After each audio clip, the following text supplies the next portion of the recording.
Welcome everyone. In this video, we will understand two important radiation dosimetry concepts, KERMA and the gamma-ray constant.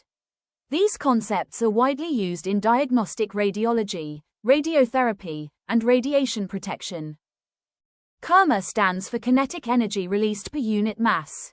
It is defined as the total initial kinetic energy of charged particles, mainly electrons, liberated by indirectly ionizing radiations such as X-rays and gamma rays, in a material of mass 1 kg. Mathematically, KERMA is equal to the total initial kinetic energy of charged particles divided by the mass of the material. The SI unit of KERMA is joule per kilogram, which is given the special name gray. 1 gray is equal to 1 joule per kilogram. X-rays and gamma rays are indirectly ionizing radiations. They do not ionize matter directly. Instead, they transfer their energy to electrons. KERMA measures this energy transferred to electrons, not the energy finally absorbed in the material. There are two types of KERMA. First is collision KERMA, where energy transferred to electrons causes ionization and excitation. Second is radiative KERMA, where energy is lost in the form of Bremsstrahlung radiation. Total KERMA is the sum of collision KERMA and radiative KERMA. KERMA represents energy transferred to charged particles, while absorbed dose represents energy deposited in the material.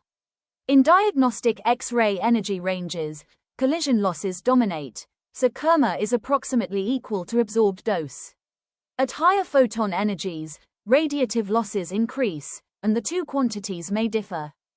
The gamma-ray constant describes the external gamma radiation field around a radioactive source. It is defined as the dose or exposure rate at 1 meter distance from a point gamma-emitting source per unit activity. The dose rate around a gamma source is given by gamma-ray constant multiplied by activity, divided by the square of the distance.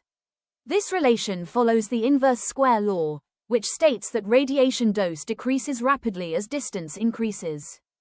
The SI unit of gamma-ray constant is millisievert meter squared per gigabecquerel hour. Its value depends on gamma energy, gamma yield, and the type of radionuclide. A higher gamma-ray constant means a higher external dose rate per unit activity. The gamma-ray constant is used for quick dose rate estimation around radioactive sources. It is important in radiotherapy source handling, shielding design, and radiation safety planning.